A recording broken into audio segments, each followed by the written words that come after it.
Hello learners, welcome back to the channel economics at ease. I am another your educator और आज हम कर रहे हैं question number 79 in 80 most probably. And it's just a request here, if you like the videos and explanation plus numerical solutions, then subscribe and turn on the bell icon so you never miss the next numerical, right? And now I'm going to share here question number 79, Sandeep Garg. Okay, then here you have the 70 after 79, 80 question. And take the screenshot of 81 as your homework. Okay, you will do it by yourself, and then I'm going to provide you the explanation and solution afterwards in the next video.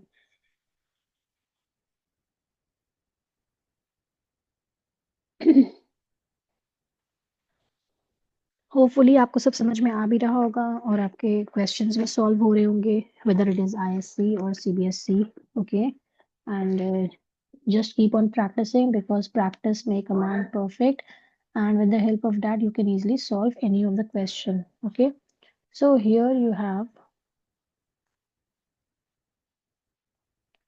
question number 79.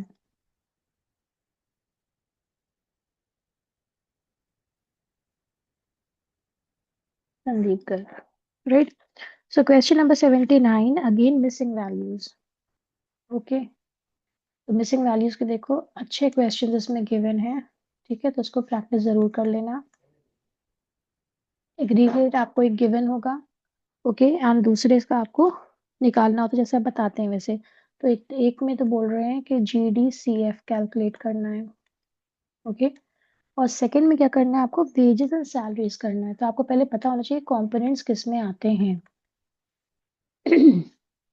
Okay, तो हमें पता है GDCF तो expenditure method में आता है, यानी कि एक्सपेंडिचर मेथड मुझे कैलकुलेट करना होगा, इसकी वजह से GDP या टेम्पी कैलकुलेट करना होगा, ठीक है, ये मुझे पता है। दूसरा वेज एंड सैलरीज आपको पता है इनकम मेथड में आता है, ठीक है, तो इनकम मेथड में यानी कि हमें NDP या टेफसी कैलकुलेट करना होगा। और एक चीज, ओके, नाउ इसमें देखो गिवन कौन सा है, नेशनल इनकम गिवन है, ठीक है, तो गिवन है आपका NNP या टेफसी। तो ये चीजें मुझे पता है पहले से, ठीक है। So what I am going to do, first I am going to divide the page in, okay, now I'm going to solve the question. The first one is you need to calculate, चलो मैं wages and salaries पहले कर लेती हूँ। तो first I'm going to apply the formula of income method, और income method में सबको पता है कि first आपका क्या होता है step, it is NDP at FC equals to RIBE M.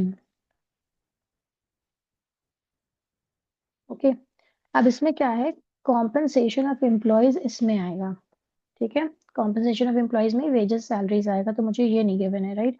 तो लेट्स सी कि बाकी चीजें गिवन है कि नहीं गिवन है, मतलब रेंट इंटरेस्ट अलग से है क्या, नहीं है क्या नहीं है, ये सब देखना होगा। Okay, so we can see your operating surplus given है, तो ऑपरेटिंग सरप्लस का मतलब ये हो गया, दैट इज 12,000, राइट।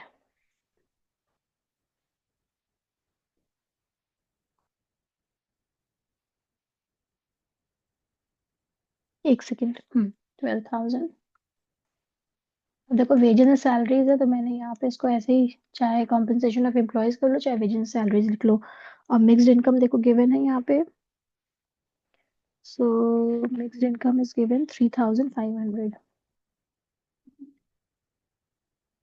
तो आपका टोटल जो भी आया उसमें आपका अलग से ऐड करना होगा आपको 15,500 में। अभी आपका वेजेस एंड सैलरीज ऐड नहीं है, ठीक है। नेक्स्ट स्टेप क्या है, हमें कैलकुलेट करना है आपका, अभी ये गिवन जो मिसिंग फिगर है उसको, लेकिन आपको गिवन है ये NNP एट FC, यानी कि हम NNP at FC equals to NDP at FC कर लेते हैं, follow the rules, that is the arrows. तो खाली डोमेस्टिक से हमें नेशनल पे जाएंगे, तो हम ऐड कर देंगे NFIA। Now, what we will do, we will put the values of the given figures. तो NNP at FC आपको given है 30,000, NDPAT FC कितना है? 15,500 तो देखो गिवन है, लेकिन इसमें अभी हमने ऐड नहीं करा है wages and salary. So compensation of employees मैंने ऐड कर दिया यहाँ पे, अभी फिगर उसका नहीं पता है, right. Then NFIA, that is net factor income from abroad, it is 700। तो हम नंबर्स को एक तरफ कर लेते हैं और जो कैलकुलेट करना है उसको अलग कर देते हैं। तो 30,000 मैंने यहाँ पे लिख लिया, ये प्लस का था तो ये माइनस में आ गया जब इसको इधर किया शिफ्ट। देन ये प्लस का था, ये फिर से माइनस में आ गया वैल्यू 700, ये प्लस था ना, इसको इधर कर देंगे तो माइनस आ जाएगा। नाउ कॉम्पनसेशन ऑफ एम्प्लॉयज कहो या इसको हम कहें वेजेस एंड सैलरीज। अब जो भी अमाउंट आपका आएगा वो होगा वेजेस एंड सैलरीज का, right. So 30,000 minus 15,500 minus 700, you will get 13,800. So rupees 13,800 crore is your wages and salaries. Answer है, ठीक है। तो कितना है veg and salaries? Rupees 13,800। Crore वगैरह ये सब जरूर लिखना, इसमें मार्क्स वरना कटते हैं, राइट। तो नेक्स्ट क्वेश्चन में हमें कैलकुलेट करना है this, that is expenditure method. और एक्सपेंडिचर मेथड में क्या होता है? पहला, GDP at MP equals to P plus N plus G plus G, और हमें डेंजरस G ही फाइंड आउट करना है। तो before that we just put the values of all the given things, components. So देख लें प्राइवेट कितना है, इसे कभी आप भूलेंगे नहीं कि क्या क्या चीज़ें आपको लिखनी है। और मैं शॉर्ट में लिखती हूँ हमेशा, आप इसको फुल मतलब उसका पूरा पूरे नाम लिखेंगे, private final consumption expenditure, net export, gross domestic capital formation and government final consumption expenditure. इस तरह शॉर्ट में मत लिख के आना, टीचर को नहीं समझ में आएगा, ठीक है, मार्क्स काट लेगी सीधे सीधे वो। टीचर्स बैठे ही इसीलिए होते हैं कि मार्क्स कम करें। ओके, सही लिखोगे तो कहीं पे कुछ गड़बड़ नहीं होगा।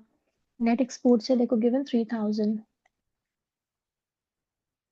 गवर्नमेंट दिया है कहीं पे, देखो ढूंढो 14,000, ठीक है। और डेंजरस चीजें मुझे फाइंड आउट करनी ही है, तो इन सबको जब टोटल कर लोगे तो कितना आ जाएगा? हम्म, इन सबका टोटल करेंगे तो हमारा आ जाएगा 28,000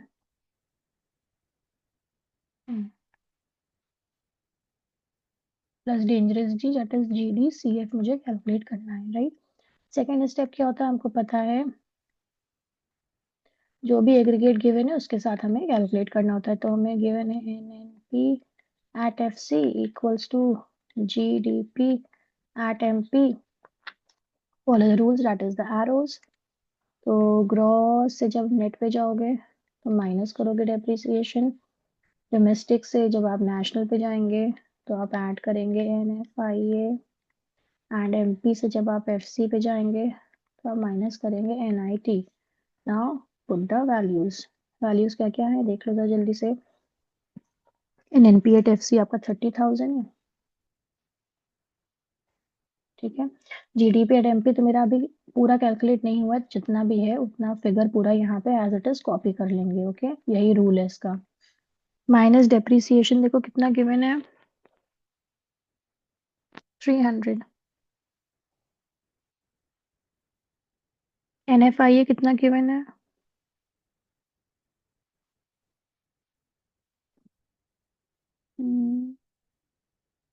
700। नेट इनडायरेक्ट टैक्सेस कितना गिवन है? 300। तो अब सब वैल्यूज को एक तरफ कर लें, 30,000 माइनस 28,000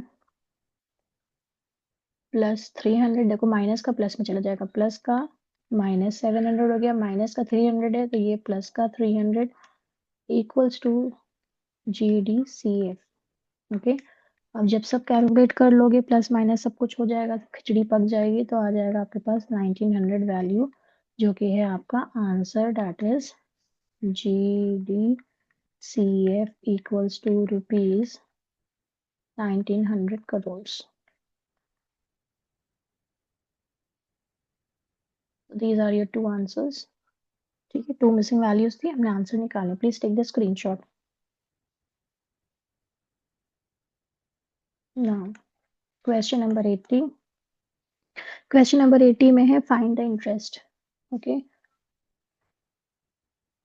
कैलकुलेट इंटरेस्ट। इसमें भी देखो एक एग्रीगेट गिवन होगा। ओके, एग्रीगेट कौन सा है आपका? गिवन है जीडीपी एट एमपी। गिवन का जरूर लिख लेना वरना हमेशा भूल जाओगे। GDP at MP equals to rupees 17,500 crore. Now we know कि इंटरेस्ट किस में आता है। ठीक है, तो हम उसको ही लिख लेते हैं पहले। इनका मेथड में आता है NDP at F C equals to R I P E M. Full आप लिख के आएंगे। ठीक है, अब इसमें देख लो वैल्यूज किस किस की गिवन है। तो रेंट आपका गिवन है 800। इंटरेस्ट मुझे फाइंड आउट करना है तो मैं एज इट इज इसको ऐसे इंटरेस्ट लिख दूंगी। ओके, देन आपका क्या है? प्रॉफिट है 1100 का। Then compensation of employees given है 9,300 प्लस मिक्स्ड इनकम है आपका 3,500। तो जो भी टोटल आया आपका क्या आया? Rupees 14,700 plus interest. Second step क्या है? मुझे इंटरेस्ट कैलकुलेट करने के लिए एक एग्रीगेट गिवन है, उसको मैं पहले चलो लिखती हूँ। जीडीपी एट एमपी गिवन है equals to NDP at FC. अब इसमें क्या करना है आपको? नेट से आप ग्रॉस पे जाएंगे, ऐड करोगे डेप्रिसिएशन। डोमेस्टिक और पी सब सेम है। फैक्टर से मार्केट पे जाओगे तो ऐड करेंगे NIT. Now put the values. तो जीडीपी एट एमपी मुझे पहले ही गिवन है 17,500 equals to NDP at MC. ऐसे ही आप निकाल के इसको ऐसे ही लिख दोगे। जो यहाँ पे अमाउंट आएगा विसिंग फिगर्स में हमेशा उसको एज इट इज ऐसे ही लिख देंगे नीचे। प्लस डेप्रिसिएशन कितना है आपका? 700 का है। एंड नेट इनडायरेक्ट टैक्सेस आपके कितने हैं? 800 के हैं। नाउ सब वैल्यूज को एक तरफ कर लो। 17,500 ये प्लस का था तो ये माइनस में चला जाएगा। -700 and -800 equals to amount of interest. Okay, now interest is equals to सब प्लस माइनस जब हो जाएगा तो आपके पास आ जाएगा 1300 crore. And this is your answer. Hope you like it. Rupees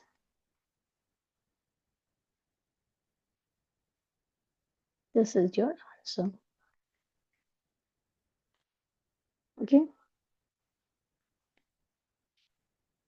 thank you for watching.